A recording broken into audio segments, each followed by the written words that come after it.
নমস্কার বন্ধুরা, তোমাদের আসন্ন সমস্ত পরীক্ষার জন্য ভীষণ গুরুত্বপূর্ণ জিকে ক্লাস নিয়ে আমরা উপস্থিত হয়েছি। তো খুব মনোযোগ সহকারে দেখবে। তো চলো আজকের ক্লাস শুরু করছি। আমাদের প্রথম প্রশ্ন কি রয়েছে? নিম্নোক্ত কোনটি কেন্দ্রীয় কর নয়? নিম্নোক্ত কোনটি কেন্দ্রীয় কর নয়, অর্থাৎ নিচের অপশনগুলির মধ্যে কোনটি কেন্দ্রীয় কর নয়?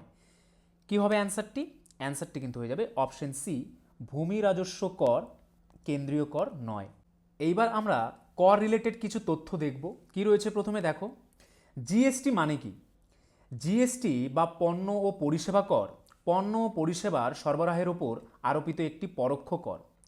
যে কর রাজ্য সরকার ধার্য করে বা সংগ্রহ করে। বিক্রয় কর এবং ভ্যাট, পেশাগত কর, মুদ্রাঙ্ক কর, মুদ্রাঙ্ক শুল্ক, লাক্সারি ট্যাক্স, বিনোদন কর, মোটরযান ট্যাক্স, রাজ্যে প্রবেশকারী যানবাহনের ওপর কর, যাত্রী পরিবহন এবং পণ্য ট্যাক্স, কৃষি আয়ের ওপর কর, জমি এবং ভবনের ওপর কর, ক্যাপিটেশন ট্যাক্স, খনিজ অধিকারের ওপর কর। তারপর কি রয়েছে দেখো, পরোক্ষ করের প্রকারগুলি হলো বিক্রয় কর, পরিষেবা কর, মূল্য সংযোজন পরিষেবা কর ইত্যাদি। ভারতে প্রত্যক্ষ করের সবচেয়ে সাধারণ উদাহরণ হলো আয়কর, কর্পোরেশন কর, সম্পত্তি কর এবং উপহার কর। নেক্সট, কোন শিখগুরু শিখ ধর্মের পবিত্র ধর্মগ্রন্থ আদি গ্রন্থ সংকলন করেছিলেন? কোন শিখ গুরু শিখ ধর্মের পবিত্র ধর্মগ্রন্থ আদি গ্রন্থ সংকলন করেছিলেন? অ্যান্সারটি হয়ে যাবে অপশন বি, গুরু অর্জুন দেব শিখদের পবিত্র ধর্মগ্রন্থ আদি গ্রন্থ সংকলন করেছিলেন। আদি গ্রন্থ মানে প্রথম গ্রন্থ। এই বইটি শুরু অর্জুন দেবের পঞ্চম দল দ্বারা সংকলিত হয়েছিল। এটি শিখ গুরুদের প্রায় ৬,০০০ স্তোত্রের একটি সংগ্রহ।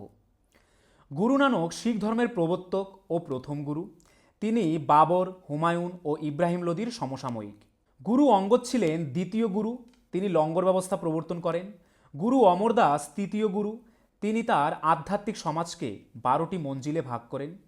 শিখদের চতুর্থ গুরুর নাম কি? শিখদের চতুর্থ গুরুর নাম হচ্ছে রামদাস। রামদাস তার পর গুরুপদ বংশানুক্রমিক হয়। পঞ্চম গুরু ছিল কি? অর্জুন সিং, তাকে সাচ্চা বাদশাহ বলা হতো। তাহলে কোন শিখ গুরুকে সাচ্চা বাদশাহ বলা হতো? অ্যান্সারটি হয়ে যাবে পঞ্চম শিখগুরু অর্জুন সিংকে সাচ্চা বাদশাহ বলা হতো। তিনি গুরুদ্বার ও সঙ্গত প্রতিষ্ঠা করেন। অর্জুন সিংকে জাহাঙ্গীর হত্যা করেন। ষষ্ঠ গুরু কে ছিলেন? গুরু হরগোবিন্দ, তিনি অকালত খত নির্মাণ করেন।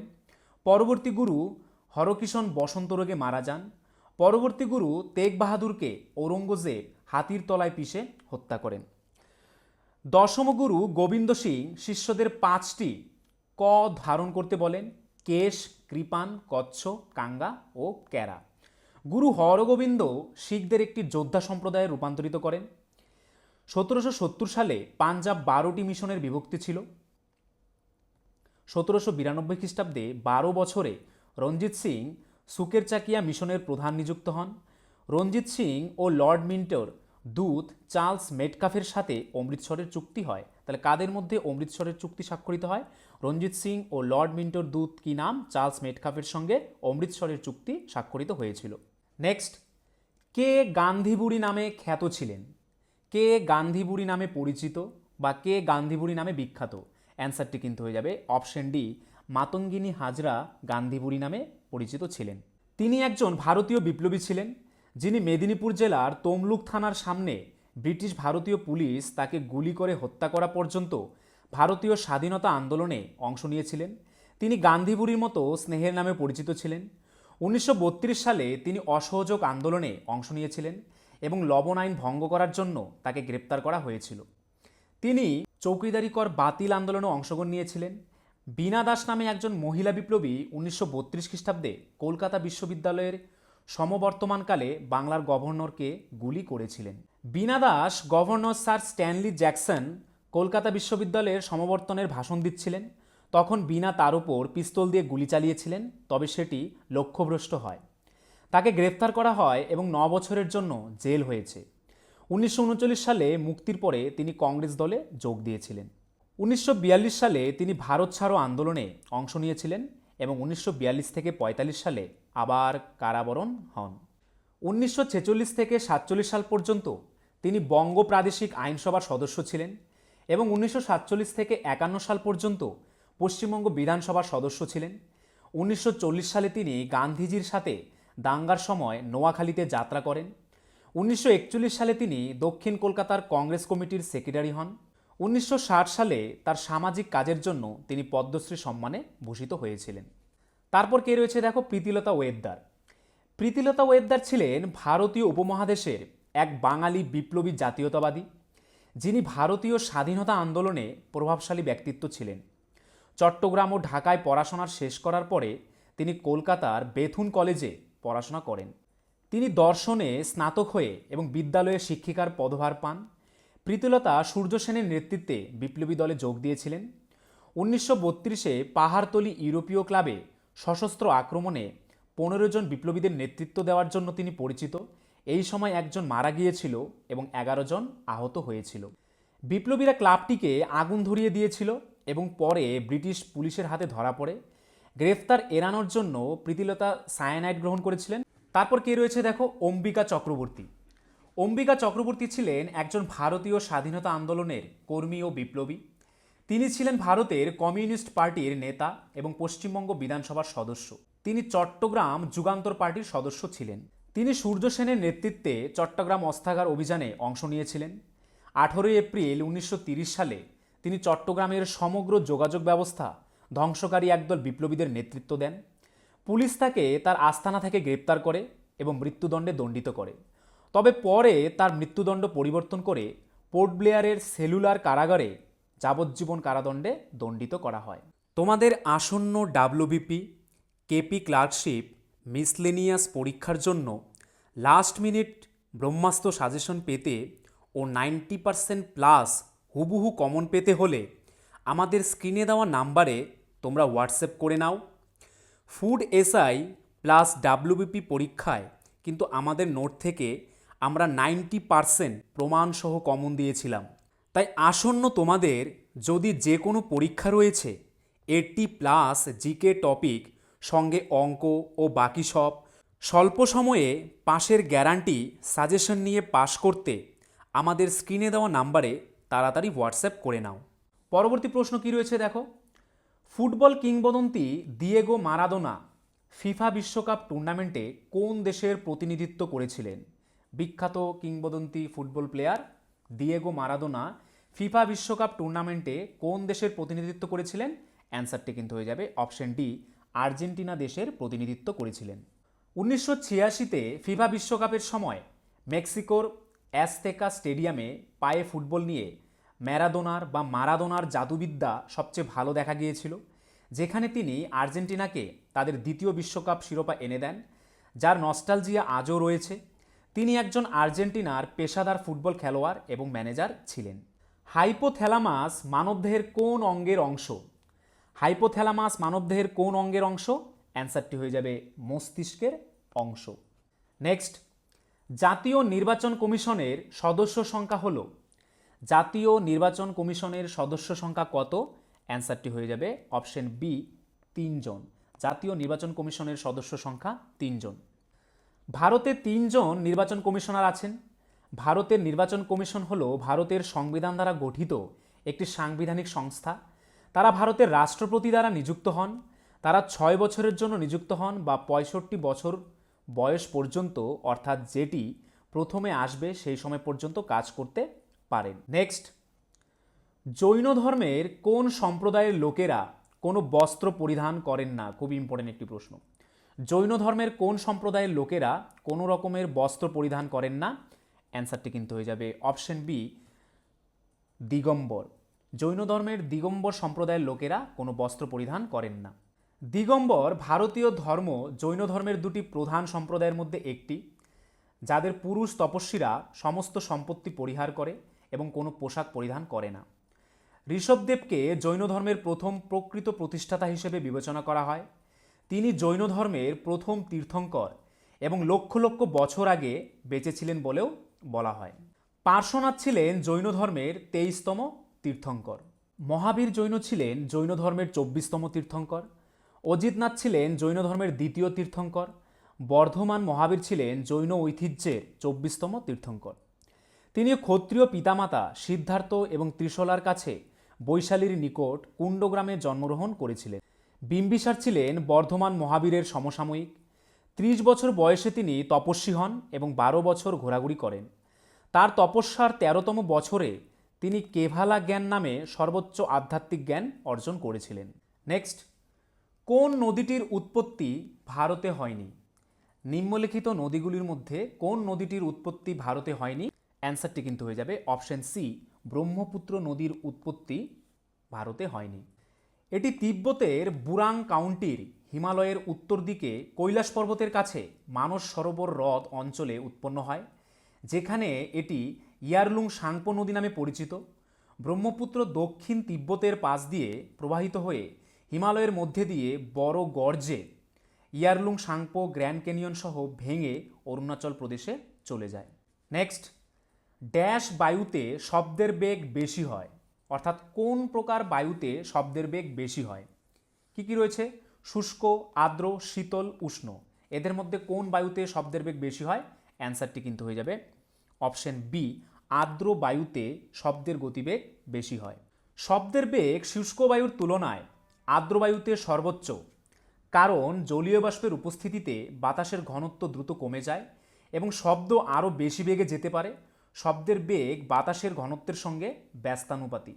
নেক্সট, তথ্যের অধিকার আইনটি কোন সালে কার্যকারী হয়? তথ্যের অধিকার আইনটি কোন সালে কার্যকারী হয়? অ্যান্সারটি হয়ে যাবে অপশন বি, 2005 সালে কার্যকারী হয়।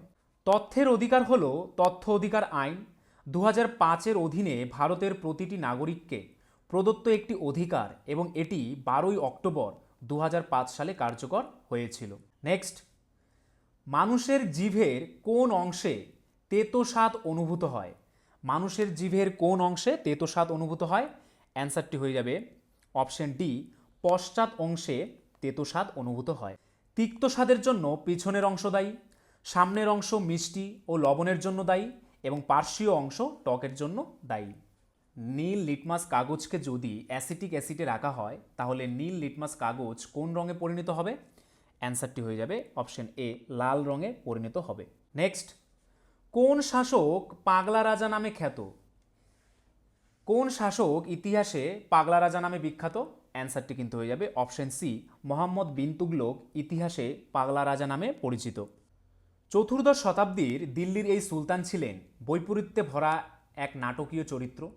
একাধারে তিনি ছিলেন মহানুভব এবং নিষ্ঠুর, বিদ্বান এবং বোকা, দূরদৃষ্টিসম্পন্ন এবং ভীষণ রকম ব্যর্থ। সব কিছু মিলিয়ে ইতিহাসে পাগলা রাজা নামে প্রসিদ্ধ পেয়েছিলেন তিনি। নেক্সট, কোন হরমোন হৃদস্পন্দনকে উদ্দীপিত করে? কোন হরমোন হৃদস্পন্দনকে উদ্দীপিত করে? অ্যান্সারটি হয়ে যাবে অপশন এ, থাইরক্সিন হরমোন হৃদস্পন্দনকে উদ্দীপিত করে। এইবার আমরা হরমোন রিলেটেড কিছু তথ্য দেখব। কি রয়েছে দেখো। হরমোন রাসায়নিক বার্তা বহন করে বলে একে রাসায়নিক দূত বা কেমিক্যাল মেসেঞ্জার বলা হয়। হরমোন যে সকল অন্তঃক্ষরা গ্রন্থি থেকে ক্ষরিত হয় সরাসরি রক্তে মেশে, যেমন পিটুইটারি, অ্যাড্রিনাল, থাইরয়েড। হরমোন যে সকল বহিঃক্ষরা গ্রন্থির ক্ষরণনালীর মাধ্যমে গ্রন্থির বাইরে নিঃসৃত হয়, যেমন কি যকৃৎ ও লালা গ্রন্থি। অনাল ও সনাল উভয় প্রকার বৈশিষ্ট্যের গঠিত মিশ্রগ্রন্থি, যেমন কি অগ্নাশয়, শুক্রাশয় ও ডিম্বাশয়। এগুলি কিন্তু মিশ্র গ্রন্থি। প্রাকৃতিক উদ্ভিদ হরমোন কি? অক্সিন, জিব্বারেলিন, কাইনিন ও সাইটোকাইনিন। কৃত্রিম উদ্ভিদ হরমোনগুলো কি? আইপিএ, এনএএ এবং আইবিএ। প্রকল্পিত উদ্ভিদ হরমোনগুলি কি? ফ্লোরিজেন, ডরমিন আর বাবনালিন। গ্যাসীয় হরমোন ইথিলিন, যা ফল পাকাতে কি করে? সাহায্য করে। তারপর কি রয়েছে দেখো। অক্সিন হরমোনের উৎস কি? ভ্রূণমুকুল আবরণীর কাণ্ড ও মূলের অগ্রভাগ হচ্ছে অক্সিন হরমোনের উৎস। অক্সিনের প্রধান কাজ কি? উদ্ভিদের বৃদ্ধি ও ট্রপিক চলন নিয়ন্ত্রণ, ফল পরিস্ফুটন, বীজবিহীন ফল উৎপাদন, অদ্রস্থ মুকুলের বৃদ্ধি নিয়ন্ত্রণ। এই সবগুলি হচ্ছে অক্সিনের কাজ। জিব্বেরেলিনের প্রধান উৎস কি? পরিপক্ক বীজ, অঙ্কুরিত চারাগাছ ও বীজপত্র হচ্ছে জিব্বেরেলিন হরমোনের উৎস। জিব্বেরেলিন অ্যাসিড উদ্ভিদের খর্বতা নষ্ট করে, উদ্ভিদের দৈর্ঘ্য বৃদ্ধি করে ও বীজের অঙ্কুরোদ্গম ত্বরান্বিত করে। সাইটোকাইনিনের প্রধান উৎস কি? বীজের শস্য, ফল ও ফলের নির্যাস, ডাবের জল, নারিকেলের দুধ ও ভুট্টার শস্য। খুব ইম্পর্টেন্ট কিন্তু। ডাবের জলে কোন উদ্ভিদ হরমোন থাকে? অ্যান্সারটি কিন্তু হয়ে যাবে সাইটোকাইনিন। ফ্লোরিজিন উদ্ভিদের ফুল ফোটাতে সাহায্য করে। অ্যাবনিসিক অ্যাসিড পাতা ও ফল ঝরা রোধ করে। উদ্ভিদের অঙ্গের অকাল মৃত্যু ও বার্ধক্য নিয়ন্ত্রণ করে। যে সকল হরমোন উৎসস্থলের কাছের অঞ্চলে ক্রিয়া করে তাকে লোকাল হরমোন বলে, যেমন টেস্টোস্টেরন। তারপর দেখো, ফেরোমেন প্রাণীদেহে নিঃসৃত এক প্রকার উদ্বায়ী হরমোন, যেমন রেশম মথ ও পিপিলিকার ফেরোমোন নিঃসৃত হয়। পিটুইটারি গ্রন্থির অগ্রভাগ থেকে নিঃসৃত হরমোনগুলি কী কী? এসটিএইচ, টিএসএইচ, এসিটিএইচ ও জিটিএইচ। এসটিএইচ প্রাণীদেহে স্বাভাবিক বৃদ্ধি ঘটায়। এসটিএইচের কম ক্ষরণে বামনত্ব এবং বেশি ক্ষরণে শৈশবের গিগানলিজম ও পরিণত অবস্থায় অ্যাক্রোমেগালি রোগ হয়। টিএইচএস থাইরয়েড গ্রন্থির স্বাভাবিক বৃদ্ধিতে সাহায্য করে ও ক্ষরণ নিয়ন্ত্রণ করে। এসিটিএইচ অ্যাড্রিনাল গ্রন্থির কর্টেক্স অবতলের স্বাভাবিক বৃদ্ধি নিয়ন্ত্রণ করে। এর বেশি ক্ষরণে কুশিং বর্ণিত রোগ হয়। থাইরয়েড গ্রন্থি থেকে ক্ষরিত হরমোন কি নাম? থাইরক্সিন, টি ও কি ক্যালসিটোনিন। এগুলি হচ্ছে থাইরয়েড গ্রন্থি থেকে ক্ষরিত হরমোন। নেক্সট, আমরা সবসময় চাঁদের একটি দিকই দেখতে পাই, এর কারণ কি? আমরা সবসময় চাঁদের কিন্তু একটি মাত্র দিকেই দেখতে পাই। তার কারণ কি?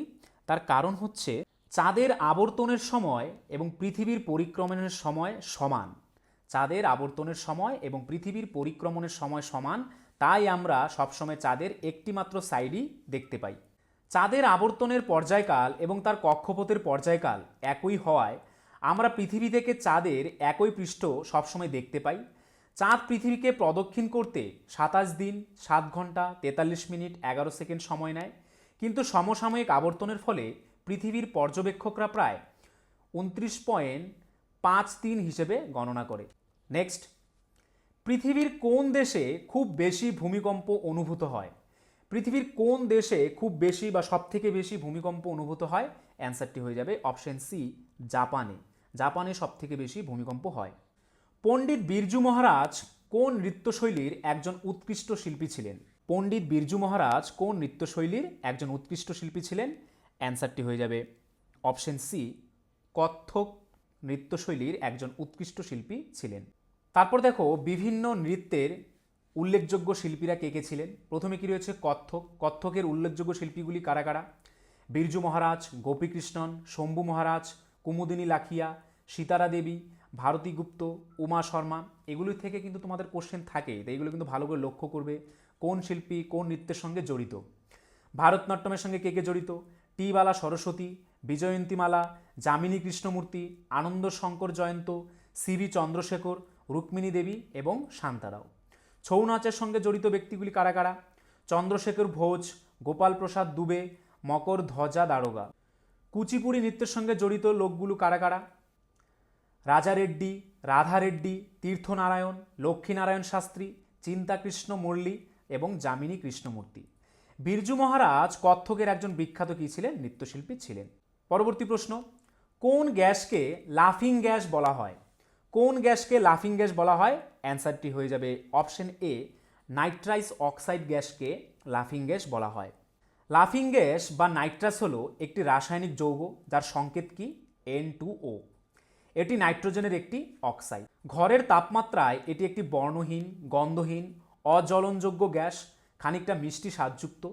এটি তার অনুভূতিনাশক এবং বেদনানাশক প্রভাবের জন্য অস্ত্রোপচার এবং দন্ত চিকিৎসায় ব্যবহৃত হয়। নেক্সট, কোনটিকে হেরিং পন্ড বা হেরিং পুকুর বলা হয়? কোন মহাসাগরকে হেরিং পন্ড বা হেরিং পুকুর বলা হয়? অ্যান্সারটি হয়ে যাবে অপশন এ, আটলান্টিক মহাসাগরকে হেরিং পন্ড বা হেরিং পুকুর বলা হয়। তারপর কিছু কি পয়েন্টস লক্ষ্য করো কি রয়েছে। ভারতের জলবায়ুর প্রধান নিয়ন্ত্রককে? মৌসুমি বায়ু।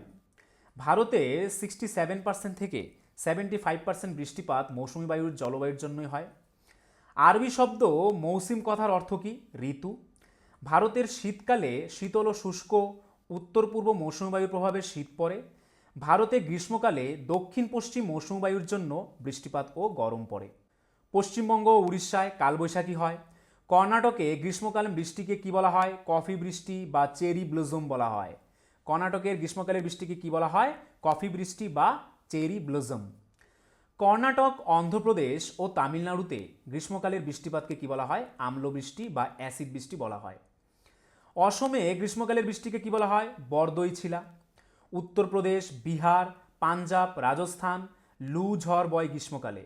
রাজস্থানে গ্রীষ্মকালে যে বালুর ঝড় প্রবাহিত হয় তাকেই কি বলা হয়? লু। মৌসুমি বিস্ফোরণ গ্রীষ্মকালের শেষের দিকে হয়। ভারতে মৌসুমি বায়ু আসে কেরলে 1 জুন। অত্যাধিক বৃষ্টিপাতযুক্ত অঞ্চল পশ্চিমঘাট পর্বতের পশ্চিম ঢাল, পূর্ব হিমালয় ও মিজোরাম। তারপর দেখো ভারতের বৃষ্টির ছায়া অঞ্চলগুলি কি কি? মেঘালয়ের রাজধানী শিলং, পশ্চিমঘাট পর্বতের পূর্ব ঢাল বেঙ্গালুরু। ভারতের সর্বাপেক্ষা কম বৃষ্টিপাতযুক্ত অঞ্চল কোনটি? রাজস্থানের মরু অঞ্চল। ভারতে মৌসুমী বায়ুর প্রধান নিয়ন্ত্রক হিমালয়। বঙ্গোপসাগরের ঘূর্ণিঝড় নিম্নলিখিত মানচিত্র বিশ্লেষণ করা হয় স্যাটেলাইট ইমেজের সাহায্যে। রাত কনসাল। তারপর দেখো বছরে 2বার বৃষ্টিপাত হয় কোথায়? পাঞ্জাব, হরিয়ানা ও করমণ্ডল উপকূলে বছরে 2বার বৃষ্টিপাত হয়। ভারতবর্ষের নিরক্ষীয় প্রকৃতির জলবায়ু পরিলক্ষিত হয় কোথায়? আন্দামান ও নিকোবর দ্বীপপুঞ্জে। পশ্চিমবঙ্গে সর্বাধিক বৃষ্টিপাত কোথায় হয়? জলপাইগুড়িতে। আসল আশ্বিনের ঝড় হয় আশ্বিন কার্তিক মাসে বা শরৎকালে। ভারতের বৃষ্টিপাত বন্টনের মুখ্য বৈশিষ্ট্য কি? ঋতু কেন্দ্রিকতা। পাঞ্জাবে শীতকালে বৃষ্টিপাত হয় পশ্চিমী ঝঞ্ঝার কারণে। ভারতে প্রথম সূর্যোদয় হয় কোথায়? অরুণাচল প্রদেশে। মৌসুমি বিস্ফোরণ হয় কখন? বর্ষাকালে। পশ্চিমবঙ্গে মালভূমি অঞ্চলের জলবায়ু কীরকম প্রকৃতির হয়? চরম ভাবাপন্ন প্রকৃতির হয়। উত্তর ভারতে উষ্ণতার পরিমাণ সর্বাধিক কখন হয়? মে মাসে। কোপেনের মতানুসারে ভারতকে 11টি জলবায়ু অঞ্চলে ভাগ করা হয়। কোপেনের মতানুসারে ভারতকে কয়টি জলবায়ু অঞ্চলে ভাগ করা হয়? অ্যান্সারটি হয়ে যাবে 11টি জলবায়ু অঞ্চলে। পরজীবী গোলকৃমি মানবদেহে কোথায় দেখা যায়? মানবদেহের কোথায় পরজীবী গোলকৃমি দেখা যায়? অ্যান্সারটি হয়ে যাবে অপশন ডি, বৃহদন্ত্রে পরজীবী গোলকৃমি দেখা যায়। কৃমি মানুষের শরীরে বসবাসরত একটি ক্ষতিকর পরজীবী। সাধারণত এরা মানুষের অন্ত্রে বাস করে, শরীর থেকে পুষ্টি গ্রহণ করে, বেঁচে থাকে এবং বংশ বৃদ্ধি করে।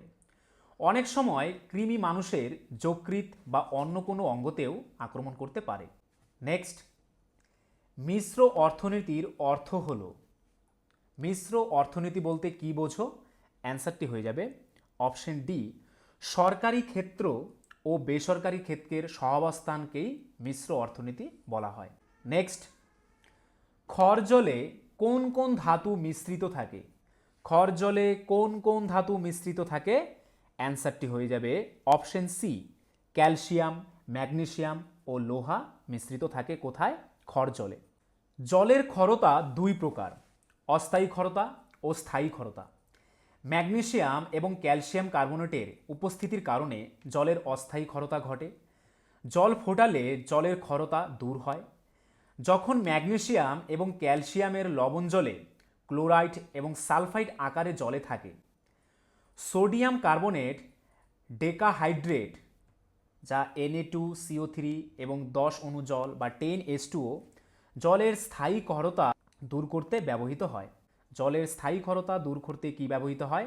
Sodium carbonate ডেকাহাইড্রেট।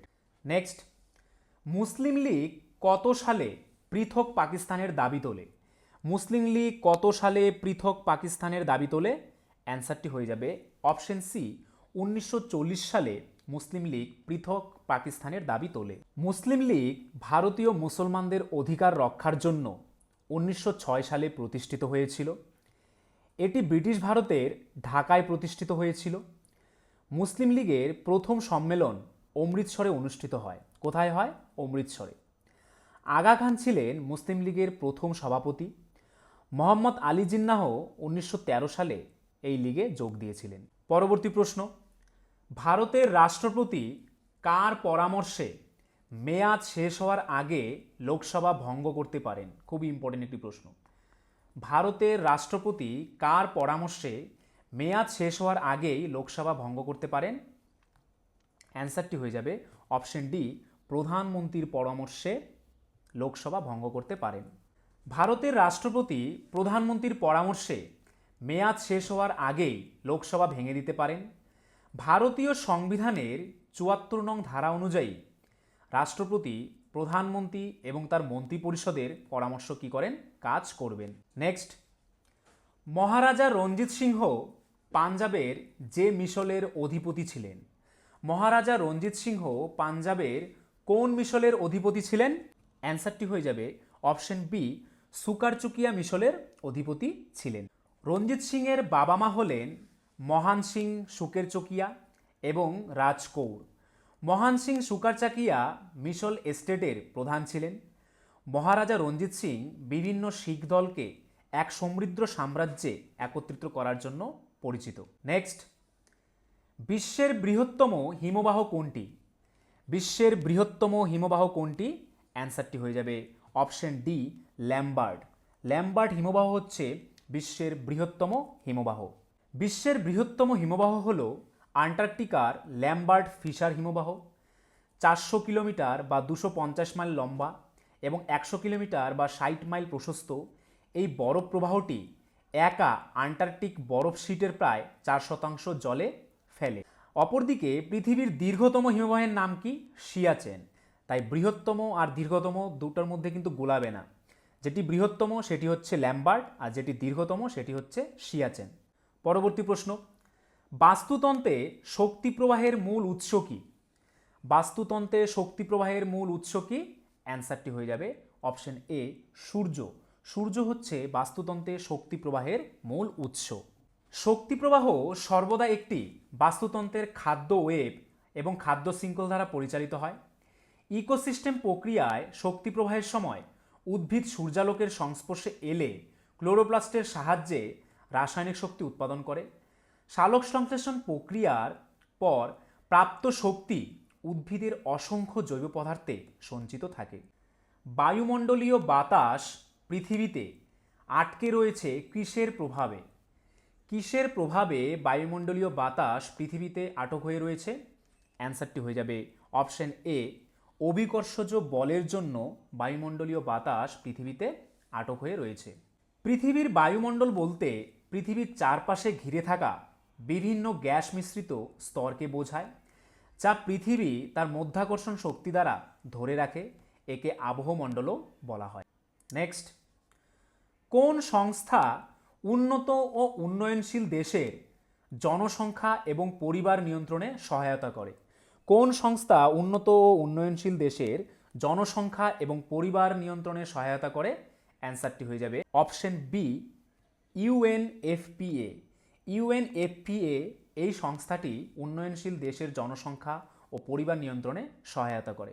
এই ইউএনএফপিএ এর সম্পূর্ণ নাম কি? United Nations fund for population activities. পরবর্তী প্রশ্ন, ভারতীয় সুপার কম্পিউটারের জনক কে? কাকে ভারতীয় সুপার কম্পিউটারের জনক বলা হয়? অ্যান্সারটি হয়ে যাবে অপশন বি, বিজয় পাণ্ডুরং ভাটকরকে ভারতীয় সুপার কম্পিউটারের জনক বলা হয়। বিজয় পাণ্ডুরং ভাটকর একজন ভারতীয় কম্পিউটার বিজ্ঞানী, যিনি ভারতীয় সুপার কম্পিউটারের জনক হিসেবে পরিচিত। পদ্মভূষণ এবং মহারাষ্ট্রভূষণ পুরস্কারপ্রাপ্ত বিজয় ভাটকর ভারতে পরম সুপার কম্পিউটারের উন্নয়ন নেতৃত্ব দেন। ভারতের যে পরম নামক সুপার কম্পিউটার রয়েছে তার নেতৃত্ব দেন। তো ফ্রেন্ডস, এই ছিল আজকের ভিডিও। তোমরা যদি আমাদের চ্যানেলে নতুন হয়ে থাকো এবং আমাদের ভিডিওগুলি যদি তোমাদের ভালো লেগে থাকে এবং ভবিষ্যতে এরকম আরও সুন্দর সুন্দর ভিডিও পেতে চাও, তাহলে আমাদের চ্যানেলটিকে অবশ্যই সাবস্ক্রাইব করে নোটিফিকেশন অল করে রাখবে। তার পাশাপাশি তোমরা যদি আমাদের পুলিশের ব্যাচে অ্যাডমিশন নিতে চাও, তাহলে আমাদের স্ক্রিনে দেওয়া নাম্বারে একবার এক্ষুনি হোয়াটসঅ্যাপ করে নাও। আর আজকের ভিডিওর যদি পিডিএফ পেতে চাও, তাহলে আমাদের টেলিগ্রাম চ্যানেলে জয়েন করে নাও, বেঙ্গলি নলেজ একাডেমি এই চ্যানেলে, যেটি এই ভিডিওর ডেসক্রিপশনে দেওয়া রয়েছে। তাহলে চলো, আজকের জন্য এতটুকুই। সবাইকে ধন্যবাদ। তোমাদের আসন্ন ডাব্লিউবিপি, কেপি ক্লার্কশিপ, মিসলেনিয়াস পরীক্ষার জন্য লাস্ট মিনিট ব্রহ্মাস্ত্র সাজেশন পেতে ও 90% প্লাস হুবহু কমন পেতে হলে আমাদের স্ক্রিনে দেওয়া নাম্বারে তোমরা হোয়াটসঅ্যাপ করে নাও। ফুড এসআই প্লাস ডাব্লিউবিপি পরীক্ষায় কিন্তু আমাদের নোট থেকে আমরা 90% প্রমাণসহ কমন দিয়েছিলাম। তাই আসন্ন তোমাদের যদি যে কোনো পরীক্ষা রয়েছে, 80+ জিকে টপিক সঙ্গে অঙ্ক ও বাকি সব, স্বল্প সময়ে পাশের গ্যারান্টি সাজেশন নিয়ে পাশ করতে আমাদের স্ক্রিনে দেওয়া নাম্বারে তাড়াতাড়ি হোয়াটসঅ্যাপ করে নাও।